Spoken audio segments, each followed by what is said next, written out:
Question number 3.10 from Physics NCERT Class 11। एक player एक ball को ऊपर की ओर फेंकता है। ओके, उसकी इनिशियल स्पीड दी गई है 29.4 मीटर पर सेकेंड की। ओके, इस इनिशियल पोजीशन को हम ए से डिनोट कर देते हैं और हाईएस्ट पॉइंट को, जो कि यहाँ होगी, हम बी से डिनोट कर देते हैं। तो सबसे पहले सवाल में हमसे ये पूछा गया है कि जब वो ऊपर ट्रैवल कर रहा है यानी कि ए से बी, तो उस समय एक्सेलरेशन का डायरेक्शन किधर होगा। ओके, तो एक्सेलरेशन का डायरेक्शन इसमें नीचे की ओर होगा। क्यों? क्योंकि ये केस फ्री फॉल का केस है। हम लिख देते हैं फ्री फॉल का केस है। फ्री फॉल का मतलब ये हुआ कि कोई भी ऑब्जेक्ट पे अगर सिर्फ और सिर्फ ग्रेविटेशनल फोर्स लग रहा है तो ये हमारा वही हुआ। ऐसा इसलिए क्योंकि हम प्लेयर के हाथ से छूटने के बाद और उसके हाथ में वापस आने के पहले तक का बात कर रहे हैं। ओके, ए से बी और बी से ए तक का मोशन हो रहा है और यहाँ पे अर्थ के ग्रेविटेशनल फोर्स के अलावा और कोई फोर्स नहीं एक्ट कर रहा है, not even air resistance. Okay, उसे भी हम नेग्लेक्ट कर रहे हैं। ओके, नाउ हमसे अब ये पूछा गया है कि हाईएस्ट पॉइंट पे, जो हमारा बी पॉइंट है, वहाँ पे वेलोसिटी की वैल्यू क्या होगी। तो हम यहाँ पे कह सकते हैं सेफली कि वेलोसिटी की वैल्यू यहाँ पे 0 होगी। ऐसा क्यों? क्योंकि इस पॉइंट पे बॉल अपना डायरेक्शन 180 डिग्री चेंज कर रहा है। मतलब पहले वो ऊपर की ओर ट्रैवल कर रहा था और बी पॉइंट पे उसे रुकना ही पड़ेगा ताकि वो नीचे की ओर ट्रैवल करे। ओके, तो वो एक इंस्टेंट होगा। उस इंस्टेंट पे जो कि बी है, जो कि हाईएस्ट पॉइंट है, वहाँ पे वेलोसिटी की वैल्यू 0 होगी। ओके, यहाँ पे हमसे एक और चीज़ पूछा गया है, इस पॉइंट पे एक्सेलरेशन का वैल्यू क्या होगा। ओके, तो एक्सेलरेशन का वैल्यू पूरे मोशन में कांस्टेंट ही होगा, जो कि होगा 9.8 मीटर पर सेकेंड स्क्वायर। ओके, यहाँ पे एक्सेलरेशन का वैल्यू कांस्टेंट का कारण ये है कि बी का जो हाइट है अर्थ के सरफेस से, मान लेते हैं h हाइट है। ओके, तो ये h हाइट अर्थ के रेडियस के मुकाबले काफ़ी छोटा है। ऐसे केस में एक्सेलरेशन का वैल्यू कांस्टेंट आता है। ओके, और ये प्लैनेट टू प्लैनेट डिफ़र करता है। अर्थ के केस में 9.8 मीटर पर सेकेंड स्क्वायर है और इसका डिटेल हम आगे चैप्टर्स में पढ़ेंगे। नाउ सवाल में ये अब पूछा गया है कि अगर बी पॉइंट को हम ओरिजिन मान लें और नीचे के डायरेक्शन को हम पॉजिटिव y मान लें, ओके, या पॉजिटिव x मान लें, क्योंकि यहाँ पे वर्टिकल एक्सिस को कोई भी नाम दे सकते हैं, तो हम बना देते हैं कि क्या मानने को कहा गया है। मैं वर्टिकल एक्सिस बना रहा हूँ और मैं इसे y एक्सिस नाम दे रहा हूँ। ओके, हमसे ऊपर की ओर नेगेटिव y मानने को कहा गया है और नीचे की ओर को पॉजिटिव y मानने को कहा गया है और b को ही ओरिजिन मानने को कहा गया है। ओके, तो b हमारा ओरिजिन है। तो इससे एक चीज़ क्लियर हो जाता है कि किसी भी पॉइंट पे हमारा बॉल नेगेटिव y को टच नहीं करेगा। हमेशा बॉल का जो पोजीशन होगा, एक्सक्यूज़ मी, वो हमेशा पॉजिटिव y में ही होगा, पॉजिटिव y में ही लाई करेगा। ओके, हम लिख देते हैं। तो हमसे साइन पूछा गया है पोजीशन का, वेलोसिटी का और एक्सेलरेशन का। कब? जब वो बॉल ऊपर जा रहा हो और जब वो बॉल नीचे आ रहा हो। ओके, तो हम दोनों केस ले लेते हैं।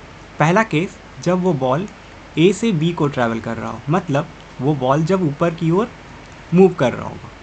तो सबसे पहले पोजीशन का जो साइन होगा, मैं पी को पोजीशन डिनोट कर रहा हूँ, ये मेरा पॉजिटिव आएगा। ओके, क्यों?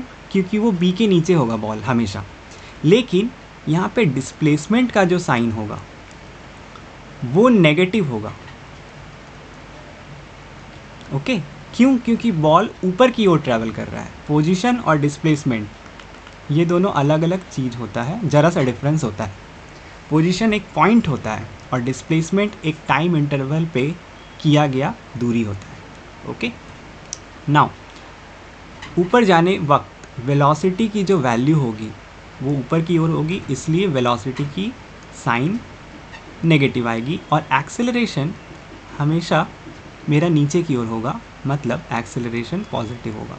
ये तो कांस्टेंट भी है, तो इसे मैं लिख सकता हूँ प्लस 9.8 मीटर पर सेकेंड स्क्वायर। ओके, अब नीचे आते वक्त यानी कि बी से ए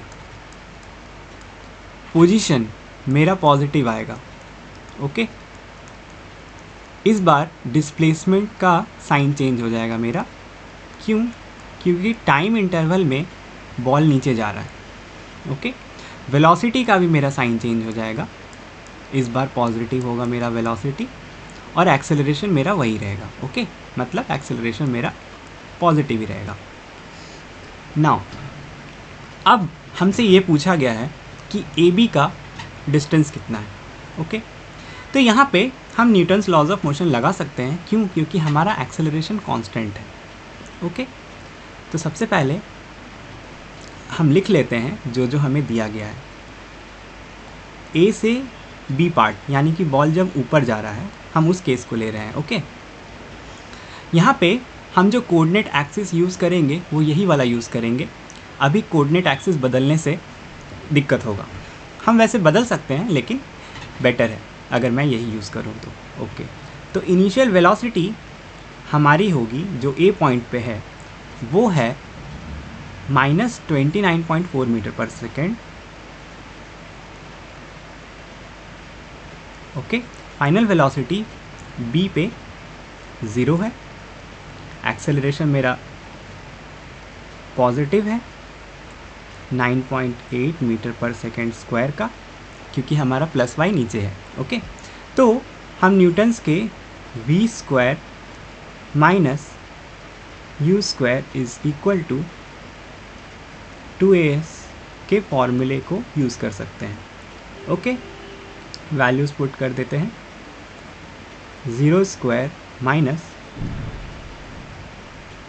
29.4 square is equal to 2 into 9.8 into s.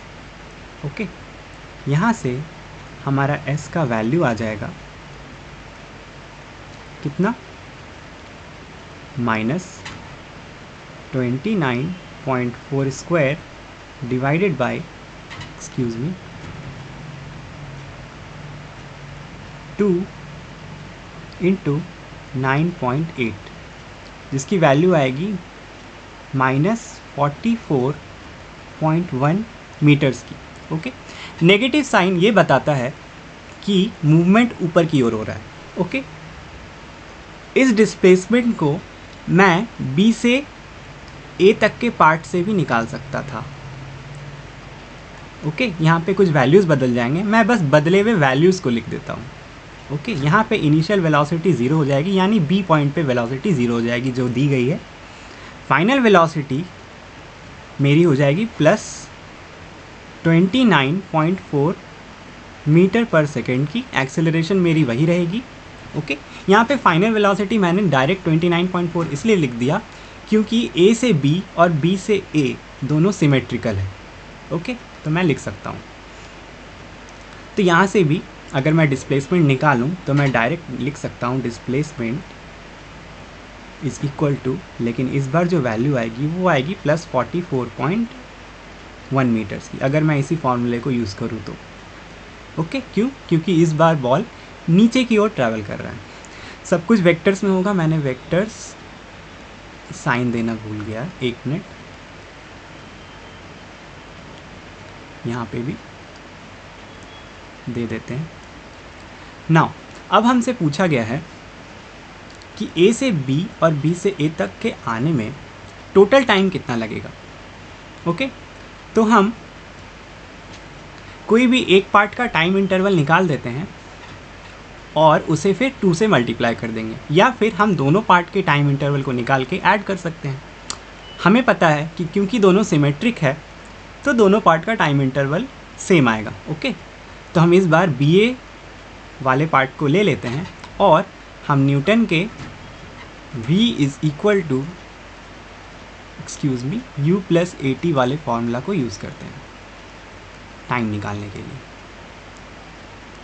Okay, values put कर देते हैं। 29.4 is equal to 0 plus 9.8 metre पर सेकेंड स्क्वायर,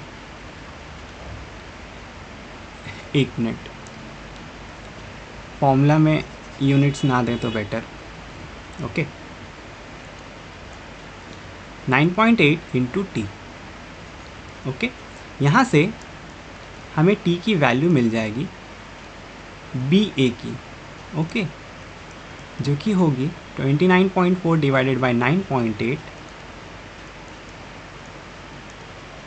यानी कि 3 सेकेंड्स। तो टोटल टाइम यानी ए से बी और बी से ए तक का जो आएगा वैल्यू, उसे मैं लिख देता हूँ ए बी बी ए, वो हो जाएगा 6 सेकेंड्स। ओके, मैंने 2 से बस मल्टीप्लाई कर दिया।